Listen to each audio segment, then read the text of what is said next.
Hello, everyone. I'm Andrea Lyons with AFP's Southeastern Tennessee chapter, and we are celebrating diversity and development throughout the month of February in observance of Black History Month. And this week's featured fundraiser is Mr. Robert Bovell. Robert, hello. Thank you so much for joining us today. Oh, Andrea, thank you for having me. Yeah, it's a pleasure. Just getting some different perspectives on fundraising. And I guess they say begin at the beginning. So tell us a little bit, Robert, about where you work and the type of work you do in fundraising. I work at Southern Adventist University and I work in their advancement department. I'm the associate director here in the advancement department. And my main goal focuses and main duties focuses on major gifts and fundraising. Very good, very good. And that's important as well. I also work for a university, so I understand how important it is being able to have resources to help our students and our faculty to do what they do best and make them successful. So I think that's important. Tell us, how did you get involved in fundraising in the first place? Well, I was actually recruited. My background was working in insurance. Um, in sort of customer relations. Hmm. And so I had a friend actually, that worked at Southern in their advancement department. And she knew a little bit about my job history and thought that some of my portable skills would lend to having being asset to the team. And so I was recruited. Very good. And how long have you been working there? Uh, 7 years and Oh, a few okay. months. I started in September of 2013. Hmm. So I've been here, Very fell good. into this Yeah, yeah, I know. this That's what I hear a occupation. lot. Most people, they don't go out saying, I'm going to be a fundraiser. They sort of find their way into it, oddly enough. So, but now that you've been in it for a while and seem to be doing well and enjoying it, what do you think is it one characteristic or trait that a person needs to be successful working in development or fundraising? I would say one of the key things is being an active listener. Hmm.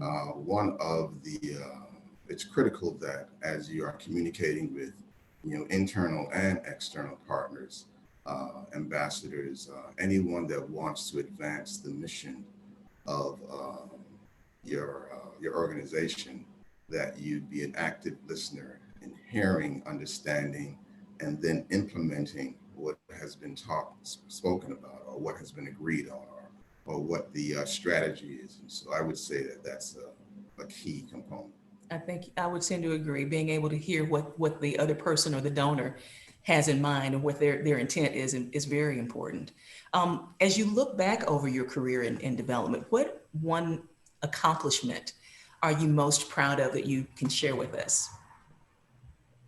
Well, I will say this. Um, I'm grateful for a community of leaders and also of former and current coworkers that have invested in me.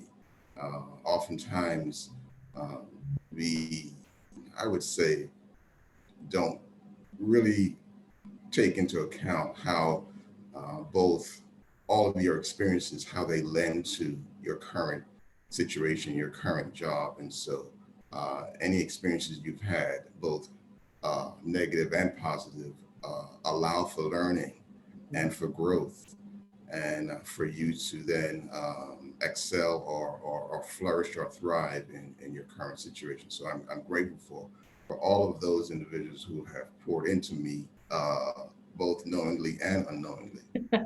Understood, and I'm sure they would appreciate that as well. You have been a member of AFP for a couple of years now. How has being in AFP benefited you as a fundraiser?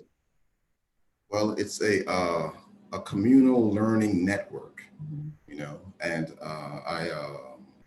I'm grateful for the exposure to a variety of nonprofit organizations, and also I'm going to give you a new term, exposure to non-profiteers. Ah, Uh, so they have, I've really enjoyed it, not just presentations, but the table talk mhm. when you're sitting with fellow, individuals in your orbit.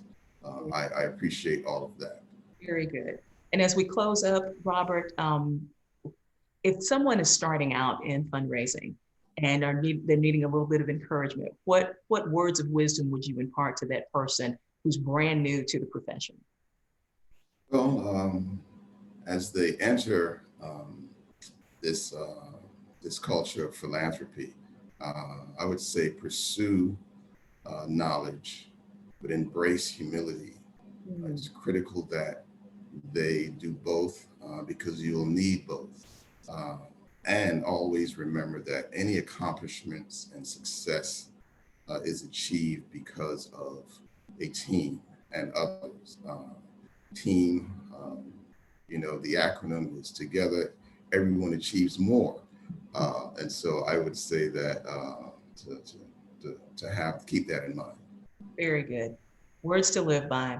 Robert Bovell, we thank you very much for sharing with us today. And we encourage all of you to tune in to more of our celebrating development and diversity in development. I'm Andrea Lyons for AFP's Southeastern Tennessee chapter, and you have a great day.